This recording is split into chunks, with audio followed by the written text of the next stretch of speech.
In 2017, the release of Battlefront 2 changed the way video games make money forever. The scandal received so much outrage, so much backlash, that governments were forced to get involved. But how did the release of one singular game cause this much chaos?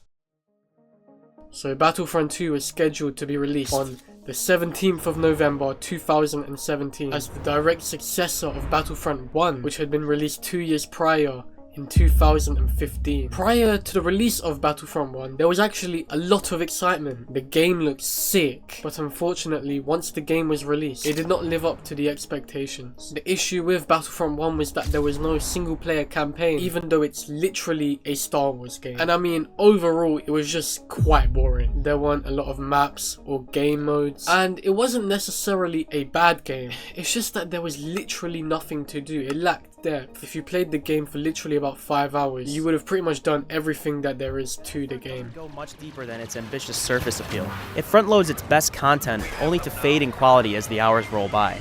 And so Battlefront 2 was meant to give players everything that was missing from Battlefront 1. This includes things such as a single player campaign. All of the post-launch maps and heroes would be free, which is unlike Battlefront 1 where you had to pay extortionate prices for DLCs. And a lot more content was promised this time around. And it looked even better than Battlefront 1, which was already a very gorgeous game, but Battlefront 2 was a step up. Now, EA actually released a beta version of the game in early October 2017. And you know what? People actually enjoyed the game. A lot of the players were saying that it looks incredible, and playing the game felt like you were sucked into the Star Wars universe. But players then began noticing an issue with the game.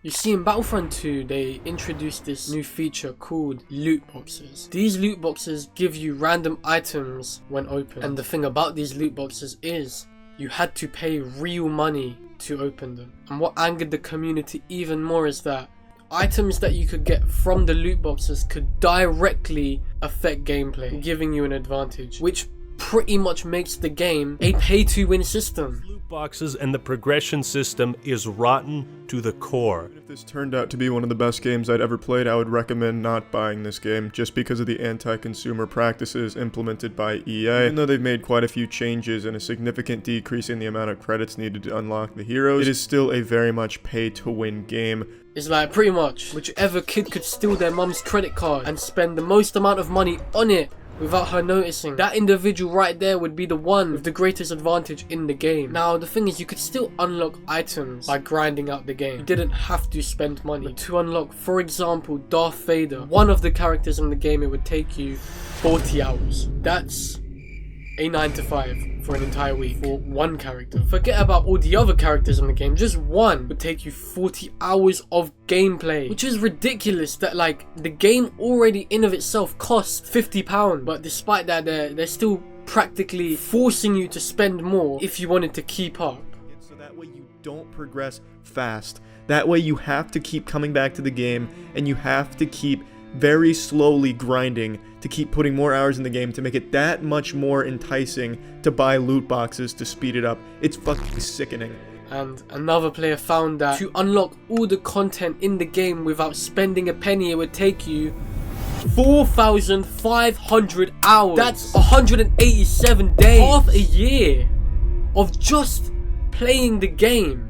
However, if you don't have that much time, which 99.9999% of the population does not, you only have to pay about $2,100 to unlock all the items in the game. If you're willing to be homeless for an entire month, my mom is kind of homeless, you can unlock all the items in the game. Anyway, rightfully so, the community was pissed. Hundreds of posts on the Battlefront subreddit. So many creators complaining about loot crates and the progression system in the game. Loot boxes this year. Every goddamn game coming out in 2017 has to have loot boxes in it, okay? And not like the harmless ones that you get from Overwatch, okay? With Star Wars Battlefront 2, it's pay to win. It's pay to win. That's right, it's pay to win. One post in particular from this guy called MBM Maverick on the Battlefront subreddit reads, "Seriously, I paid $80 to have Vader locked." And EA's community team actually replied to this post saying the intent is to provide players with a sense of pride and accomplishment for unlocking different heroes. And this comment right here is the most downvoted comment of all time on Reddit. That's how mad people were. It's literally garbage! It's trash! Every fucking pool is trash! So what's the point? Okay, look, it's deep, yeah, but not that deep. And look, it wasn't even just the Battlefront community. EA's shady business tactics began to gather attention outside of the community. Some of the biggest news outlets in the world were writing headlines on the game. Even world governments started to get involved. And the loot box scandal resulted in Belgium, Netherlands, and Hawaii to investigate whether loot boxes count as gambling. Because if you think about it, loot boxes, they give you random rewards, and players may continue to open loot boxes until they get an item that they want. Because loot boxes, they cost real money, you may end up spending a lot of money to try and get that item which you desire. And that is pretty much the exact same as gambling. And gambling is a real addiction that like genuinely messes people's lives up. And considering the fact that a lot of Battlefront's community are younger people, children and teenagers, and so they're a lot more likely to get addicted to opening a lot of loot boxes, spending mommy's cash. And all of this was actually happening before the game was even released. Some people who had EA access and people who pre-ordered the game, they could play it a few days before the game's official release on the 17th of November. And obviously after all of this, EA are now in an absolutely horrible position, and if they didn't do something quick, the amount of sales they would get would be significantly lower than expected. The game would most likely be classified as just another flop. To add fire to the fuel, the CEO of Disney himself contacted EA demanding that they do something, because he was worried that this whole scandal would affect the upcoming Star Wars movie that was going to be released that year. So what does EA decide to do? A literal day before the game was to be officially released, they removed all microtransactions from the game, which included loot boxes. Update on Star Wars Battlefront 2. EA and DICE have just announced that they're removing all microtransactions from the game temporarily. Despite literally getting rid of the entire problem, the damage was already done. The game fell short of expectations, sales wise, and the reviews were not good either. And that's funny because people mentioned that the game itself wasn't actually bad at all. In fact, it was actually really fun, but this whole loot box scandal overshadowed that, and that's what everyone was focused about, and that resulted in a huge bias towards the negative reviews on the game. Anyway, eventually this whole situation began to slow down. EA decided to scrap all forms of loot boxes from the game. The grind required to unlock heroes was massively reduced from the 40 hours prior, and all microtransactions in the game were limited to just cosmetics. And despite having literally the worst ever start to a video game ever, Battlefront 2 was slowly able to form a solid fan base, and its overall reputation began to become a lot more positive. Ultimately, the game was able to redeem itself, but the loot box scandal will always unfortunately be a part of Battlefront 2's history.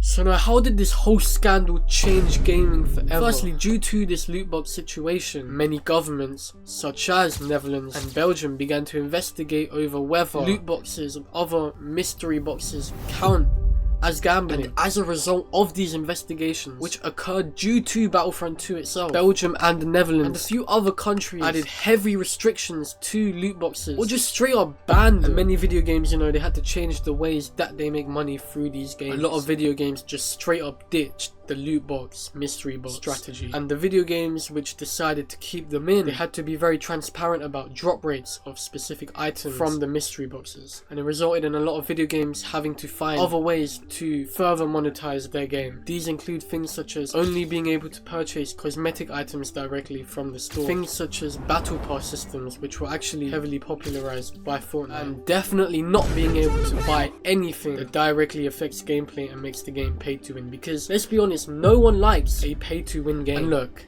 I get that me saying this changed gaming forever is a slight exaggeration, but there is no doubt that this scandal changed the way video games now approach making money through their games. With video games now having to be more transparent, having to follow the heavy regulations that were set in place due to this loot box scandal. And overall, I would say that's a good thing, because it prevents players from getting scammed. Overall, everyone who isn't, I guess, the video game company themselves, they win. So anyway, I hope you enjoyed the video, and until next time, fluidly out.